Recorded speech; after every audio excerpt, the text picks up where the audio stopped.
Assalamualaikum warahmatullahi wabarakatuh. Saya Khadijah Makarim. Topik kita kali ini adalah cara menentukan topik penelitian.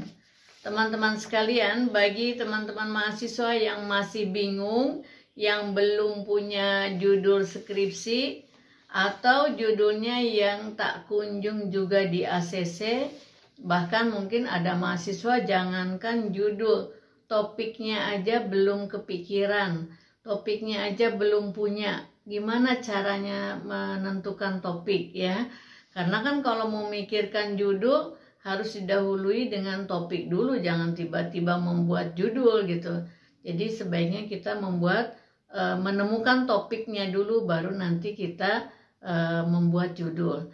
Nah, pada kesempatan ini saya ingin membantu teman-teman bagi yang belum punya topik. Nah, pada kesempatan ini saya akan kasih bagaimana caranya ya, tipsnya menentukan topik penelitian. Sehingga nanti kalau udah punya topik, mudah dijabarkan ke dalam beberapa judul. Nanti kan itu diajukan. Nah, judul yang mana nanti yang di ACC oleh dosen pembimbing. Baik teman-teman sekalian, di dalam kesempatan ini tujuannya kan menemukan topik penelitian. Nah, menemukannya di mana? Nah, jadi teman-teman harus lihat topik itu apa dulu ya sebelum sampai menemukan. Topik itu adalah isu-isu ya. Isu-isu atau pokok bahasan yang masih sifatnya umum ya, relatif umum. Jadi kalau dilihat masih abstrak gitu, harus dijabarkan nanti. Jadi kalau kita bandingkan dengan judul, kan kalau judul itu sudah mencerminkan isi penelitian kita, apakah itu skripsi, tesis maupun disertasi. Sementara topik itu ruang lingkupnya masih sangat luas. Jadi kalau kita lihat bedanya judul dengan topik, kalau dalam tujuan misalnya tujuan umum itu adalah topik. Nanti setelah dimasukkan ke dalam tujuan-tujuan khusus, itu berarti kita udah berhubungan dengan judul. Nah, kita lihat sekarang isu-isu yang kita cari itu yang seperti apa. Jadi isu-isu itu hendaknya yang sedang hangat ya. Yang sedang hangat pada saat ini, jangan yang sudah kadaluarsa. Jadi sebaiknya pilihlah isu-isu ya yang berkembang di masyarakat, yang aktual, yang faktual, dan kontekstual. Jangan lupa itu 3 hal ya, supaya tidak kadaluarsa dan supaya dosen pembimbing tidak mengatakan ini sudah jenuh, sudah banyak orang yang meneliti gitu ya. Nah, untuk terhindar dari hal itu, carilah topik yang sekali lagi yang aktual, yang faktual, dan yang kontekstual. Nah, teman-teman sekalian, apa yang dimaksud dengan ketiganya itu? Kita lihat yang pertama. Aktual itu sama dengan adalah memecahkan masalah kekinian ya. Jadi apa masalah yang kekinian yang sedang berkembang di masyarakat ya? Itu adalah aktual. Lalu faktual adalah nyata, berdasarkan fakta dan data. Ya, namanya kan disebut faktual. Jadi bukan berdasarkan common sense atau dugaan-dugaan ya, tapi betul-betul berdasarkan fakta dan data ya. Kemudian kalau kita lihat faktual menurut Kamus Besar Bahasa Indonesia itu adalah sesuatu yang berdasarkan suatu kenyataan ya. Kenyataan yang mengandung kebenaran. Itu tadi ya. Jadi berdasarkan fakta dan data, nyata adanya dan benar adanya gitu ya. Lalu yang ketiga kontekstual. Kontekstual itu adalah sesuatu yang relevan dengan problem yang berkembang saat ini yang dihadapi oleh masyarakat. Nah, jadi 3 itu harus diperhatikan supaya judulnya teman-teman nanti setelah ketemu topik itu tidak dibilang kadaluarsa. Nah, baik teman-teman sekalian, untuk sampai ke judul itu topik harus dicari fokusnya ya. Nanti kalau kita sudah dapat topik, lalu kita fokuskan ke judul ya. Sekarang kita lihat ciri-ciri dulu ya, ciri-ciri penelitian yang baik itu Maksud saya ciri-ciri topik ya yang baik itu seperti apa. Jangan sampai teman-teman nanti dapat topik yang nggak tepat gitu ya. Jadi selain tadi yang pertimbangan yang 3 lagi, saya ingin sampaikan ciri-ciri topik penelitian yang baik itu seperti apa. Yang pertama, topik itu penting untuk diteliti ya. Kalau nggak penting jangan diambil ya. Yang kedua tadi mengandung unsur yang aktual, faktual, dan kontekstual ya. Kemudian yang ketiga, topik itu harus menghasilkan sesuatu yang baru. Jadi kalau kita memilih topik itu nanti kemudian jadi judul, kemudian diteliti, hasilnya adalah sesuatu yang baru, yang orang lain belum punya gitu ya. Jadi kalau bahasa mudahnya, bahasa ilmiahnya harus ada novelty-nya. Harus ada kebaruannya, apalagi untuk teman-teman yang di pasca sarjana, S2 dan S3 itu sangat dituntut ini kebaruan, novelty ini ya. Jadi itu yang ketiga. Yang keempat harus bermanfaat.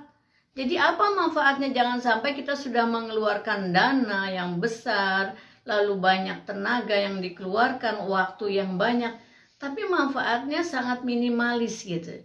Hindari itu ya. Jadi harus bermanfaat. Dan yang kelima adalah yang kelima itu adalah harus menjadi solusi. Jadi kalau kita pikirkan, kalau kita meneliti ini untuk menyelesaikan masalah apa sih gitu. Jadi hasil penelitian kita harus menjadi solusi ya. Jadi jangan sampai sekedar meneliti untuk kelulusan saja, tapi harus menghasilkan sebuah solusi. Yang keenam yaitu apakah topik itu untuk menganalisis fenomena sosial yang terjadi di masyarakat.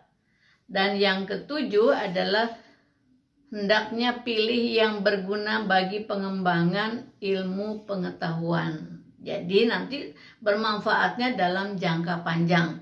Jadi bukan saja untuk kelulusan tapi juga bermanfaat dalam pengembangan ilmu pengetahuan.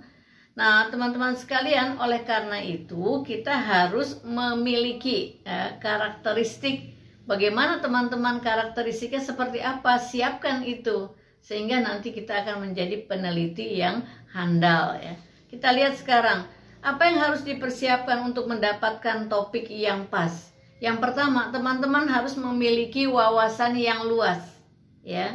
Yang kedua, berpikir kritis ya. Itu yang kedua. Yang ketiga, berpikir sistematis. Ya, harus berbeda. Orang-orang yang tidak terlatih berpikir sistematis itu dalam menyelesaikan masalah berbelit-belit gitu. Dia sendiri bingung dan orang lain juga yang mendengarnya dalam menyelesaikan satu masalah berbelit-belit ya. Tidak prosedural. Tapi orang yang terbiasa berpikir sistematis, cara berpikirnya bisa dinikmati oleh orang lain, mudah difahami, jelas tahapannya, jelas prosedurnya. Jadi latihlah sebagai orang yang senantiasa berpikir kritis. Yang keempat syaratnya adalah teman-teman harus kreatif ya.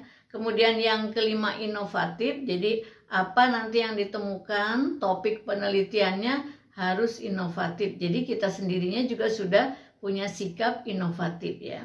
Kemudian yang keenam adalah berani. Jadi harus berani mengambil keputusan gitu. Kalau memang sudah ketemu topiknya yang menurut teman-teman menarik, itu nggak usah ragu. Jadi harus berani. Janganlah menjadi peragu. Itulah teman-teman 6 ya minimal karakteristik yang harus dimiliki oleh seorang peneliti. Jadi teman-teman akan menuliskan karya ilmiah, apakah itu skripsi, tesis dan disertasi, itu harus seperti itu minimal itu ya 6 itu. Kemudian kalau kita lihat sekarang bagaimana caranya menemukan topik penelitian. Nah intinya ini adalah yang pertama, supaya topiknya itu tidak melenceng ke sana kemari, sadarkan dulu. Ini saya mengulang lagi ya, jangan sampai tertarik pada fenomena sosial yang berkembang, padahal itu bukan urusan program studi yang teman-teman tekuni, nanti ditolak ya.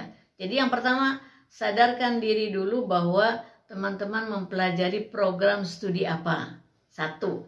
Yang kedua, cari topik yang diminati. Ya, walaupun itu hangat, aktual, faktual, dan kontekstual, kalau teman-teman tidak berminat untuk meneliti hal itu, jangan. Karena kalau tidak berminat, kita mengerjakannya tidak senang.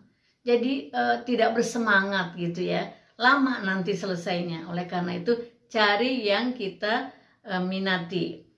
Yang ketiga, cari yang menarik ya. Jangan yang menarik. Jadi ketika kita ajukan topik itu menarik ya. Kemudian yang keempat, tetapkan tujuan yang ingin dicapai ya. Jadi jangan sampai kita tidak punya tujuan. Ketika kita menentukan topik itu, tujuan apa yang ingin dicapai ya.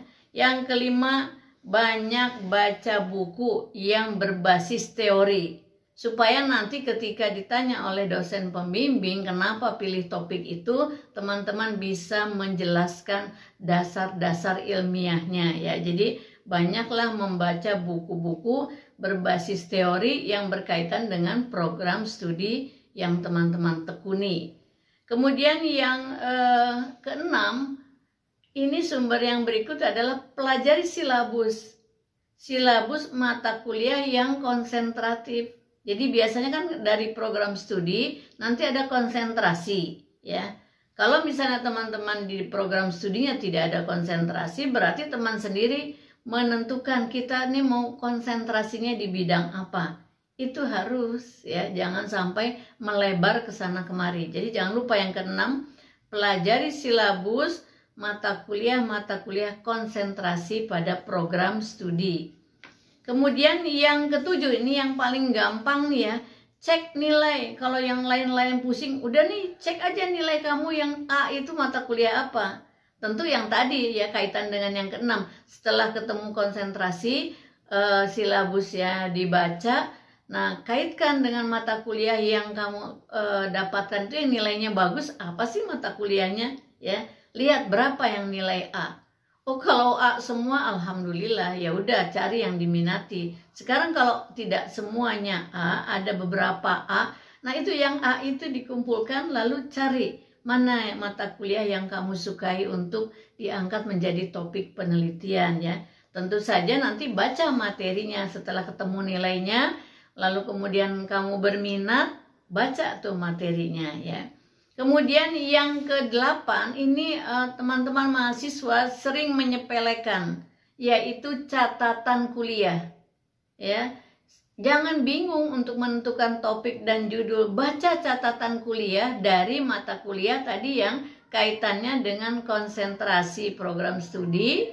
Kemudian yang kamu dapat nilainya bagus, lihat catatannya. Pasti ada catatan-catatan yang teman-teman punya ya. Mudah-mudahan nih teman-teman mahasiswa rajin mencatat. Di situ akan ketemu ide-ide untuk menemukan topik penelitian ya. Jadi jangan lupa kalau sudah dapat topik penelitian itu lalu kita nanti tinggal mengerucutkan ya, memfokuskan diri pada judul penelitian. Jadi jangan tiba-tiba mencari judul ya. Jadi kalau diibaratkan dalam suatu wilayah yang luas, kemudian teman-teman datang ke satu tempat, nggak punya tujuan, nggak ketemu judulnya ya. Atau misalnya ibaratnya orang sedang akan mengambil gambar, memfoto misalnya, memotret ya, itu kan harus fokus. Nah, fokus itu sudah ke judul ya. Jadi kita lihat dulu penelitiannya, baru nanti fokus ke judul skripsi atau judul tesis atau judul disertasi.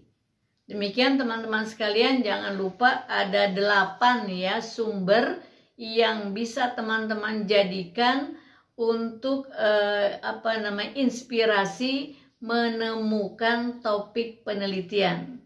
Kalau sudah ketemu topiknya, lalu dicari dukungan teorinya, lalu jangan lupa tadi cari judul-judul yang aktual, kontekstual, dan faktual ya. Kalau sudah itu ketemu, tentukan variabelnya, variabel bebasnya apa, variabel terikatnya apa, dan buatlah mungkin satu, buatlah 3, supaya nanti pada saat diajukan, kalau nomor 1 ditolak, ada nomor 2. Kalau nomor 2 ditolak, ada nomor 3. Bagaimana cara membuat judul 3 ini supaya serumpun, itu saya sudah pernah membuat videonya.